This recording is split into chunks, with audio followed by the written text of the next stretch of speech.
வணக்கம். குரு பெயர்ச்சி.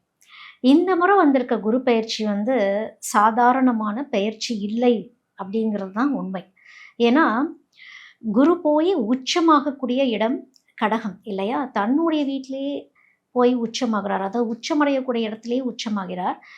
அ தனுசும், மீனமும் குருவின் வீடாக இருக்கிறது. அப்போ நம்ம தனுசோடைய குணநலங்களையும், மீனத்தோடைய குணநலங்களையும் நம்ம புரிஞ்சுக்கணும் அப்படிங்கிற ஒரு விஷயமும் இருக்கு இல்லையா?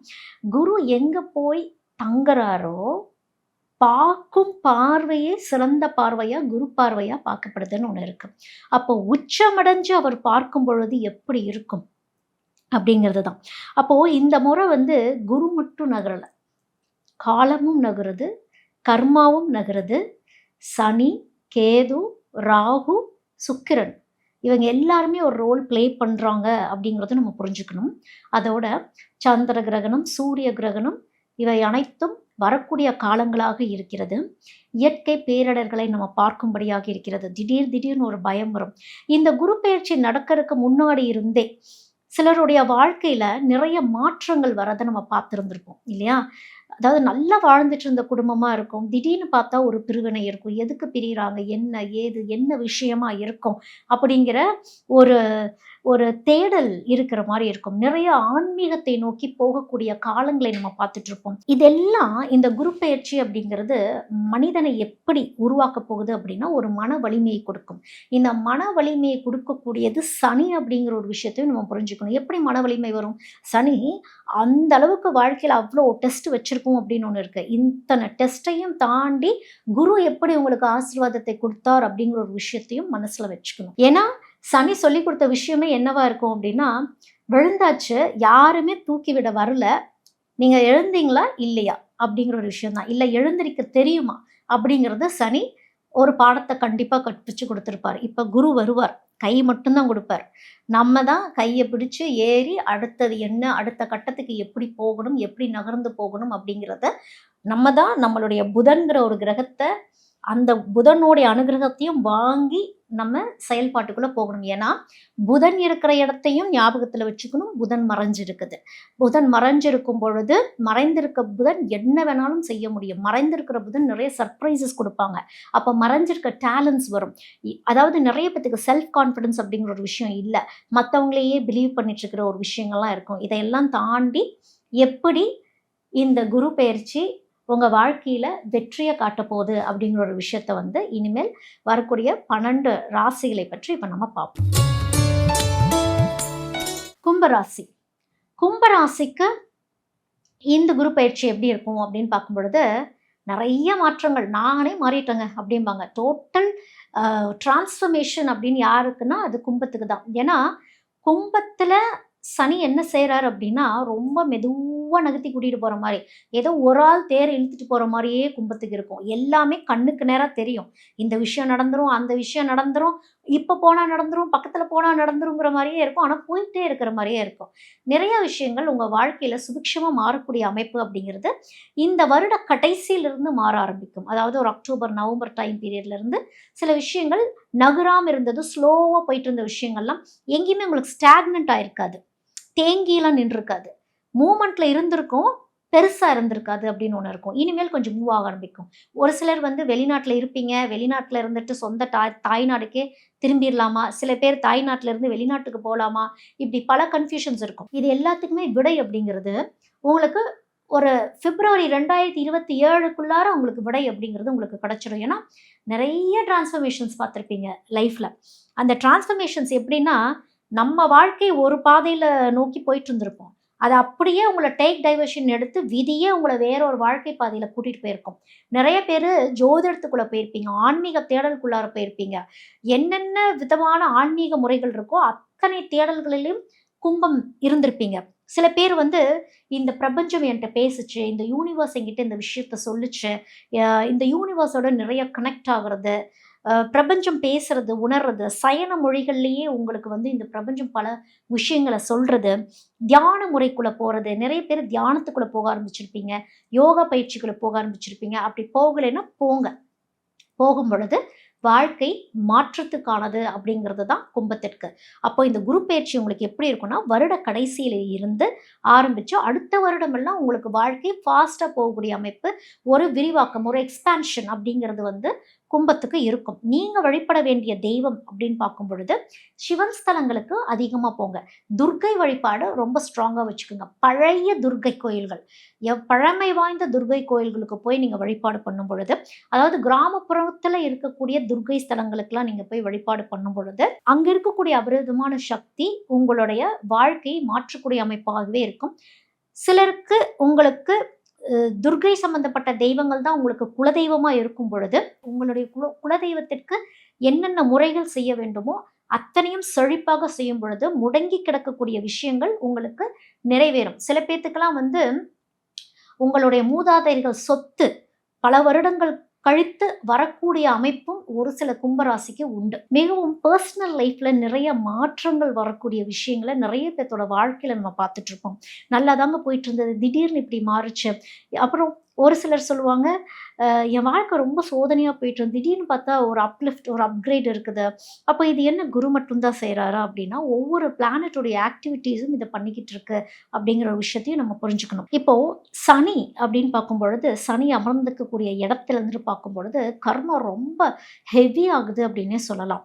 இந்த சனி செய்யக்கூடிய விஷயம் என்னவா இருக்கும் அப்படின்னா, என்னென்ன மிஸ்டேக்ஸ்லாம் நம்ம பண்ணியிருப்போம் அப்படின்னு ஒன்று இருக்கு இல்லையா, அதை அதுக்கான தண்டனைகளையும் மாற்றங்களையும் கொடுக்கக்கூடியது தான் சனி செய்யக்கூடியதா இருக்கும். என்னதான் குரு பெயர்ச்சி நடந்தாலுமே குருவோடைய குணத்தையும் நம்ம புரிஞ்சுக்கணும். குரு எப்பவுமே காத்திருப்பார், காத்திருந்து தான் கொடுப்பார். உடனே வாங்க அப்படின்னு கொடுத்துட மாட்டார். குருவை பொறுத்த வரைக்கும் எல்லாத்தையுமே எக்ஸ்பான்ஷன் பண்ணி கொண்டு போகக்கூடியது, அதாவது விரிவுபடுத்தி கொண்டு செல்லக்கூடியது. நீங்க என்ன கர்மாவை சேர்த்து வைத்திருந்தீர்களோ, சனி சொல்வதே குரு கவனிப்பார் அப்படின்னு ஒன்று இருக்குது.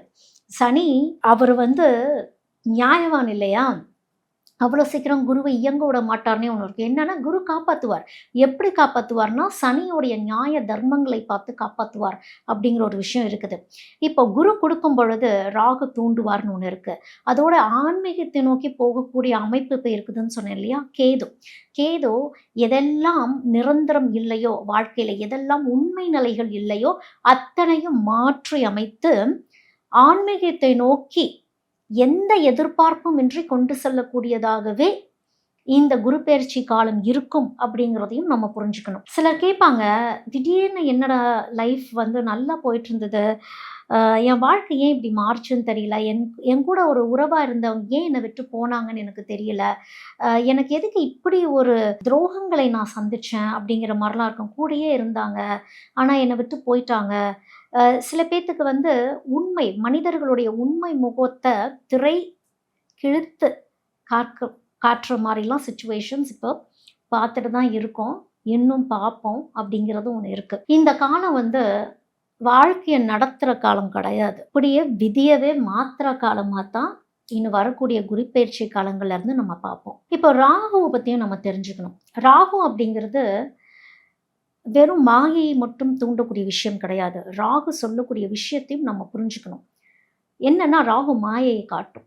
மாயை காட்டி அதுக்கு பின்னாடி இருக்க உண்மை என்னன்னு போய் கண்டுபிடி அப்படிங்கிறத தான் ராகு சொல்லும். ஏன்னா இந்த காலகட்டத்தில் ராகுவும் சில வேலைகள் பண்ணும். ஏன்னா ராகு கேதுவோடைய நட்சத்திர பெயர்ச்சியும் நடந்திருக்கிறது ஏற்கனவே, அதையும் நம்ம மனசுல வச்சுக்கணும். அப்போ அது ராகு இடத்துலயே தான் போய் உட்கார்ந்துருக்குங்கிற விஷயத்தையும் புரிஞ்சுக்கணும். மாயைகளை பார்த்து நம்பிடக்கூடாது அப்படிங்கிற ஒரு விஷயமும் இந்த குரு பெயர்ச்சியில நம்ம கவனத்துல வச்சுக்கணும். ராகு 2 விஷயத்த கொடுக்கும்.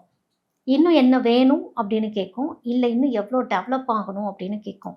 அது கொடுக்கறத நம்ம வாங்கிக்கலாம், ஆனால் பின் விளைவுகளையும் தெரிஞ்சுக்கணும். ஏன்னா குருவை பொறுத்த வரைக்கும் அவரே சகல சௌபாக்கியத்தையும் கொடுக்கக்கூடியவராக இருந்தாலும் குருவே கெடுக்கக்கூடியவராகவும் இருப்பார். ஏன்னா குரு தானா வந்து எதையும் ஆராயாமல் எதையும் தூக்கி கொடுக்க மாட்டாருங்கிறதையும் நம்ம ஞாபகத்துல வச்சுக்கணும் அப்படிங்கிறது தான். அப்போ இந்த ராகு இந்த மாதிரி ஆசைகளை தூண்டும் பொழுது குரு காத்திருக்கும். அவமானத்தை கொடுக்கணுமா இல்லை ஒரு அங்கீகாரத்தை கொடுக்கணுமா அப்படின்னு. இந்த டைம் பீரியட்லாம் ராகு என்ன செய்யும் அப்படின்னா, நிறைய டிப்ரெஷன்ஸ்குள்ளே போவாங்க. ராகுவை பொறுத்த வரைக்கும் இந்த டிஜிட்டல் வேர்ல்டுக்குள்ள ஜென்சி கிட்ஸ்ன்னு இல்லை, எல்லாத்தையுமே உள்ளே கொண்டு போயாச்சு. இதன் மூலிமா ஸ்ட்ரெஸ் அப்படிங்கிற ஒரு விஷயம் பெரிய நோயாகவே மாறிக்கிட்டு இருக்குது அப்படின்னு சொல்லலாம். மன அழுத்தங்கள் அதிகமாகவே ஆகிட்டு இருக்குன்னு சொல்லலாம். அப்போ இது நல்லதையும் செய்யக்கூடியதாக இருக்குது, கெட்டதையும் செய்யக்கூடியதாக இருக்குது. எதை நம்ம தேர்ந்தெடுக்க போகிறோம் அப்படிங்கிற ஒரு விஷயத்தையும் மனசில் வச்சுக்கணும். வெறுமனே குரு பெயர்ச்சி வந்துருச்சு எனக்கு எல்லாமே மாறிடும் அப்படிங்கிறது கிடையாது. ஏன்னா ஜென்ரலாக இதை ஏன் இவ்வளோ டீட்டெயிலாக அவங்க சொல்லிட்டு இருக்காங்கன்னா, ஜென்ரலாக குரு பெயர்ச்சி வந்தோன்னே எல்லாரும் நினைக்கிற விஷயம் என்னன்னா, அவ்வளோதான் பெயர்ச்சி வந்துருச்சு, இனிமேல் எனக்கு எல்லாமே நல்லதாக மாறிடும்.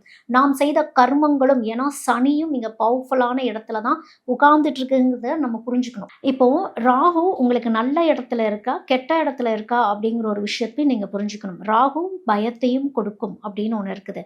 நல்ல இடத்துல இருந்தா உயர்த்தி கூட்டிட்டு போயிடும். ராகு கெட்ட இடத்துல உங்களுடைய ஜாதகத்துல இருந்தா இன்னும் தாழ்ந்து கூட்டிட்டு போயிடுங்கிற ஒரு விஷயத்தையும் நீங்க மனசுல வச்சுக்கணும். ஏன்னா ராகு கொடுக்கக்கூடிய சோதனை, நம்ம பெரும்பாலும் இந்த ராகு கேதுவை விட்டுருவோம். ஆனால் ராகு தான் எல்லா வேலையும் பார்த்துட்டு இருக்கோம்னு ஒன்று இருக்குது.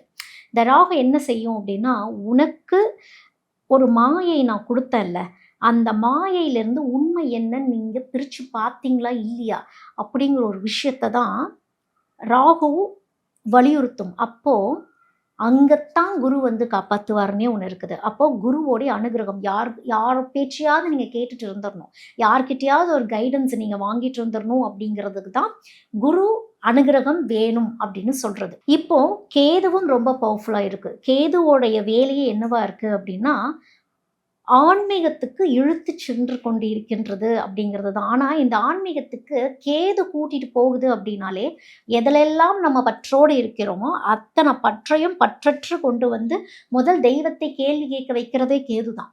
எல்லா கேள்விகளையும் கேட்க வச்சு, தெய்வமே நீங்கள் இருக்கிறீங்களா இல்லையான்னு எல்லாம் கேட்க வச்சு டோட்டல் சரணாகதிக்கு கூட்டிகிட்டு போகிறதும் கேது. அப்படித்தான் இந்த முறை ஆன்மீகத்திற்கு நிறைய பேர் போவாங்க. தெய்வங்களை தேடி தேடி போவாங்க. அதாவது சிவன், முருகர், கிருஷ்ணர், இந்த 3 தெய்வங்களையும் சுற்றி சுற்றி தேடி போவாங்க. துர்க்கையை சக்திக்காக அழைச்சிக்குவாங்க அப்படின்னு ஆன்மீக பயணங்கள் இந்த முறை நிறைய இருக்கக்கூடும். குருவானவர் ஆன்மீக பலத்தையும் தரக்கூடியவர். அடுத்தது சனி. சனி அப்படின்னு பார்க்கும் பொழுது அவர் தான் கர்மாவுடைய நீதிபதியே, அவர் தான் இல்லையா? அதையும் நம்ம மறந்துடவே கூடாது. ஏன்னா சிலருக்கு அஷ்டம சனி வந்திருக்கும், ஜென்மத்தில் சனி வந்திருக்கும், இப்படி பல வகை. சிலருக்கு இப்போ தான் சனியே விலகி போயிருந்திருக்கும். அப்படிங்கும் பொழுது சனி விலகி போனாலும் தன் கர்மா கடமைகளை எப்பொழுதுமே செய்து கொண்டே இருக்கும், அதற்கான பலன்களையும் கொடுத்துக்கிட்டே இருக்கும் அப்படிங்கிறதையும் நினைவில் வச்சுக்கணும். அதாவது சனி முதல்ல எதை உடைப்பாரு அப்படின்னா, அகம்பாவத்தை உடைப்பாரு. அதோட நம்ம லைஃப்ல யாரெல்லாம் போலியான உறவுகளாக இருந்தாங்களோ அதையும் முதல் உடைப்பார். அப்படித்தான் நிறைய பேத்துக்கு வாழ்க்கையில பிரிவினைகள் அப்படிங்கிறது வந்திருந்திருக்கும். அதோட பொய்யான வெற்றின்னு ஒரு விஷயம் இருக்குல்ல. ஃபார் எக்ஸாம்பிள், நம்ம சோஷியல் மீடியாவில் ஒரு வாழ்க்கையை காட்டுவோம், பர்சனல் லைஃப்பில் வேறு மாதிரி இருக்கும். இந்த பொய்யான விஷயங்கள்லேருந்து வெளியே கூட்டிகிட்டு வர்றதும் சனியோட வேலையாகவே இருக்கும், இன்னும் இருக்கும். ஏன்னா இந்த சனி இருந்த காலத்தில், ஏன்னா இப்போ குரு வந்துட்டாரு, ஆனால் சனி கொஞ்சம் பவர்ஃபுல்லாக இருந்த காலத்தில் நிறைய பேத்துக்கு லவ் ஃபெயிலியர் ஆகிருந்திருக்கும், நெருங்கிய நட்பு வட்டாரங்கள் பிரிஞ்சிருந்திருப்பாங்க, குடும்பத்திலிருந்தே பிரிஞ்சு போயிருந்திருப்பாங்க. இன்னும் சில பேத்துக்கு குடும்பத்தினரே துரோகங்கள் செய்ததை கண்கூடாக சனி காட்டியிருந்திருப்பாரு. அது மிக பெரும் மன அழுத்தங்களையும் மனவேதனையும் சனி கொடுத்திருந்திருப்பாரு. இப்போ திரும்பி பார்க்கும் பொழுது எல்லாம் சரியாகத்தான் நடந்திருக்கு அப்படிங்கிற ஒரு விஷயமும் உங்களுக்கு கண்டிப்பாக புரிஞ்சிருந்திருக்கும். ஏன்னா இந்த காலம் அப்படிங்கிறது குரு பெயர்ச்சியை நம்ம இப்படித்தான் பார்க்கணும், இத்தனை கிரகங்களை வச்சு தான் பார்க்கணும். எப்படி நம்ம உண்மையை புரிஞ்சுக்கிட்டோம், எப்படி இந்த கிரகங்கள் எல்லாம் சேர்ந்து நமக்கு சில உண்மையான விஷயங்களை, கசப்பான உண்மைகளை எப்படி புரிய வைக்குது, அதோட நம்மளுடைய ஆன்மாவை உணரக்கூடிய தருணமாகவே இந்த காலகட்டம் இருந்துகிட்டு இருக்கு. ஏன்னா இது பராபவ வருடம், அதையும் நம்ம புரிஞ்சுக்கணும். பராபவ வருடம் அப்படிங்கிறது என்னது? டோட்டலாக எல்லாத்தையுமே மாற்றி அமைக்கக்கூடியது, திருத்தங்கள் செய்து மாற்றி அமைக்கக்கூடிய வருடத்தில் நம்ம இருக்கும் பொழுது இத்தனை விஷயங்களும் நடந்துக்கிட்டு தான் இருக்கும் அப்படிங்கிறதையும் நம்ம கவனத்தில் வச்சுக்கணும்.